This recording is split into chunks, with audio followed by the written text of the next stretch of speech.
Ça fait maintenant 6 ans. 6 ans seulement et c'est déjà une institution. 6 ans et déjà plusieurs milliers de candidats, de spectateurs et de kilomètres parcourus pour recruter et rassembler les nouveaux talents de l'éloquence sur tous les campus de Sciences Po.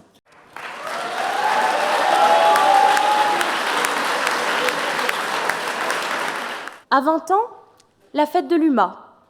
À 30 ans, sortez de l'ENA. À 40 ans, virez à droite.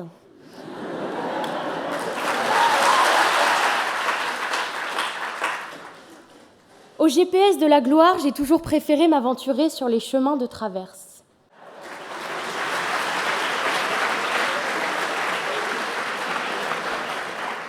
Je pense que, et sans mauvaise blague sur vous, Monsieur Montebourg, la mort est un miroir.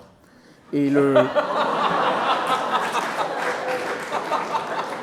on y voit les peurs qu'on a eues durant notre vie. Et si ça n'est pas la mort qui est à vos trousses, qu'est-ce qui vous fait courir? Rien du tout. Mais alors, rien du tout. Je déteste courir. Je crois que je préférerais aller un dimanche matin en amphi de finances publiques que faire un jogging. J'ai horreur de ça. Si je vous proposais aubriste, valsiste, Sarkozy, juppéiste, c'est quoi le pire? J'ai grandi à Versailles. Ça, j'ai vu.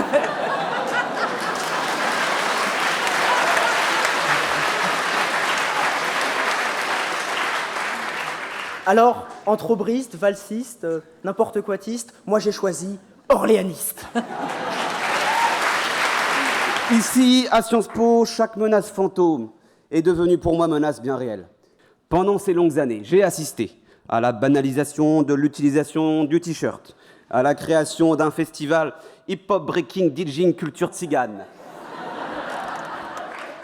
à l'achat par Sciences Po de dizaines de milliers de gobelets en plastique biodégradable, à la prise de position de l'UMP Sciences Po en faveur d'Alain Juppé, ce matin encore un cours de jujitsu sous les fenêtres de la bibliothèque.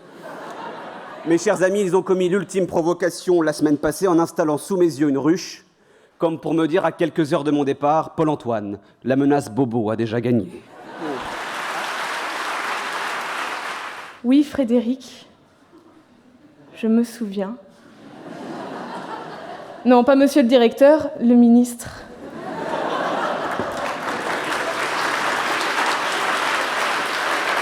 Oui, Frédéric, je me souviens de cet après-midi d'été, main dans la main dans les jardins de la Villa Médicis. Tu me parlais de ton adolescence, tu me parlais de ta vie à Tunis, et moi je te contemplais, déambulant comme un mythe errant.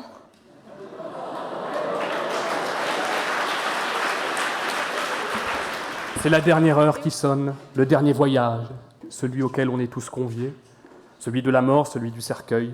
Et je pense qu'une fois les 400 coups tirés, il ne reste plus qu'à contempler la postérité.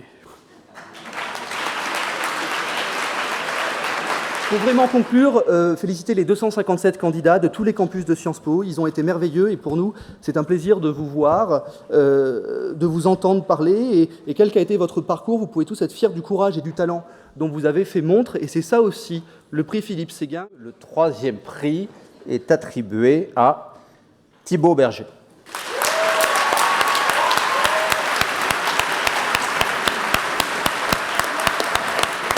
Le 2e prix, ce soir, est remis à un candidat qui nous a beaucoup impressionnés, qui nous a conquis. À vrai dire, il ne s'agit pas d'un candidat, mais d'une candidate, à savoir Paola Grondin.